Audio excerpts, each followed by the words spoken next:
Oke, kita langsung bahas tuntas ya. Hari ini kita bakal bongkar satu fakta yang sering banget disepelekan. Kalau Anda mau koneksi internet yang benar-benar maksimal, jawabannya cuma satu, kabelan, titik. Ya saya tahu, WiFi itu praktis, enak, nggak ribet, tapi kalau kita ngomongin performa, WiFi itu bukan tandingannya. Pernah nggak sih lagi asik-asiknya ngegame, karakter kita malah diem jadi patung? Atau lagi presentasi penting di Zoom, tahu-tahu suara kita jadi kayak robot putus-putus? Pasti pernah kan? Kita semua ngalamin itu. Dan ternyata sering banget biang keroknya itu ada di depan mata kita sendiri. Nah, ini dia nih musuh dalam selimutnya. Ada satu masalah besar, terutama buat pengguna internet yang pakai sinyal radio atau FWA yang seringnya nggak kita sadari.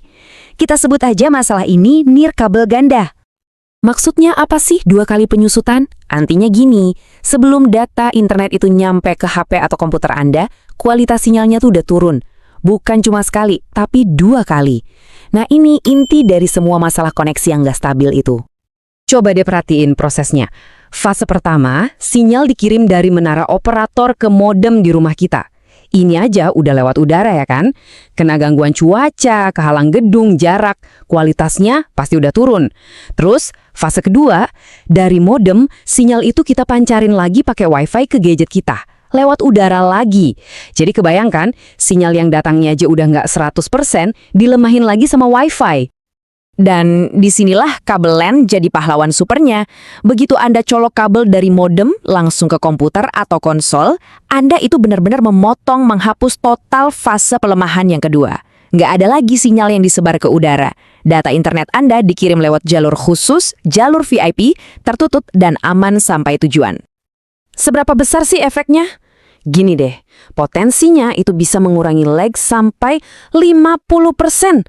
Ini bukan angka main-main loh. Ini bisa jadi bedanya antara menang atau kalah pas main game. Atau antara presentasi yang lancar jaya sama yang bikin malu. Jadi intinya, kita memotong rantai kelemahan yang paling parah. Masih agak bingung? Tenang-tenang, saya punya perumpamaan super gampang yang bakal bikin semuanya jadi jelas banget. Coba bayangin koneksi internet itu antara selang air sama air mancur. Gini deh, anggap data internet itu adalah air. Nah, kabel LAN itu ibaratnya selang air. Air ngalir dari keran, masuk ke selang yang tertutup rapat, dan 100% airnya nyampe ke ember tujuan. Nggak ada yang tumpah. Kalau WiFi, nah WiFi itu kayak air mancur. Airnya disemprot ke segala arah, ke udara bebas, kena angin dikit, kehalang daun, airnya jadi buyar kemana-mana. Cuma sedikit yang benar-benar sampai ke tujuan. Kebayangkan? Dan grafik ini nunjukin buktinya. Kalau Anda pakai kabel LAN, Anda dapat 100% kecepatan internet yang Anda bayar. Tapi kalau pakai WiFi, wah, Anda beruntung banget kalau bisa dapat 65 atau 70%. Sisanya kemana? Yaitu tadi, hilang di udara, mental kena tembok, keganggu sinyal WiFi tetangga, atau bahkan microwave di dapur Anda. Oke, jadi soal kecepatan udah jelas ya, kabelan menang telak. Tapi ada satu hal lagi yang seringkali jauh lebih penting daripada kecepatan. Apa itu? Kestabilan, atau yang sering disebut para gamer, ping. Jadi, apa sih ping itu? Gampangnya, ping itu waktu reaksi koneksi internet Anda, satuannya milidetik. Makin kecil angkanya, makin responsif koneksinya. Tapi yang lebih penting dari angka kecil adalah angka yang stabil, nggak naik turun. Coba deh lihat tabel ini. Ini kelihatan banget bedanya. Koneksi kabel LAN, pingnya stabil banget kayak penggaris, lurus terus di 20 milidetik. Mantap. Sekarang lihat yang WiFi. Detik pertama mungkin sama, 20 ms. Tapi detik berikutnya ada orang lewat aja, pingnya bisa loncat gila-gilaan ke 110 ms. Nah, lonjakan inilah yang kita rasain sebagai lag atau ganggar patah-patah itu.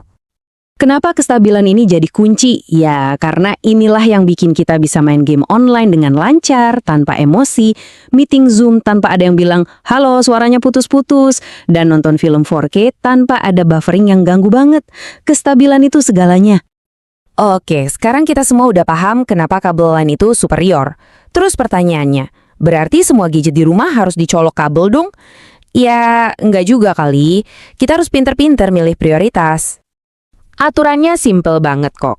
Untuk semua perangkat yang diem di tempat dan butuh performa paling kenceng, kayak komputer, konsol game PS5 atau Xbox, atau Smart TV buat nonton Netflix 4K, itu hukumnya wajib pakai kabelan. Nah, kalau buat perangkat yang sering kita bawa-bawa, yang mobilitasnya tinggi kayak HP, tablet, atau laptop, baru deh silahkan pakai Wi-Fi demi kepraktisan. Dan bagian terbaiknya nih, solusi super canggih ini ternyata murah banget dan gampangnya bukan main buat diterapin. Anda nggak perlu jadi ahli IT atau keluar duit banyak buat ngerasain internet maksimal. Coba lihat angka ini, harga kabelan itu rata-rata cuma 3 ribuan per meter. Ini lebih murah dari bayar parkir sejam di mall kan? Investasi yang super kecil buat peningkatan performa yang luar biasa gede. Caranya, cuma 3 langkah gampang. Pertama, beli kabelan yang sesuai kebutuhan. Cari yang tipenya Cat 5e atau Cat 6. Kedua, tinggal colok aja satu ujung ke modem, ujung satunya lagi ke komputer atau PS5 Anda. Ketiga, udah selesai, tinggal nikmatin bedanya. Gampang banget kan? Dan saya berani jamin, begitu Anda coba, Anda bakal langsung ngerasain kepuasan ini. Coba deh, habis colok kabelnya, langsung buka situs Speedtest. Itu jarum kecepatannya pasti bakal langsung terbang, mentok ke kanan, nunjukin kecepatan penuh yang selama ini Anda bayar. Jadi pertanyaannya sekarang buat Anda. Setelah tahu semua ini, siap nggak ngambil langkah super gampang ini buat bilang selamat tinggal sama drama internet lemot, lag, dan buffering untuk selamanya? Jawabannya ada di ujung kabelan Anda.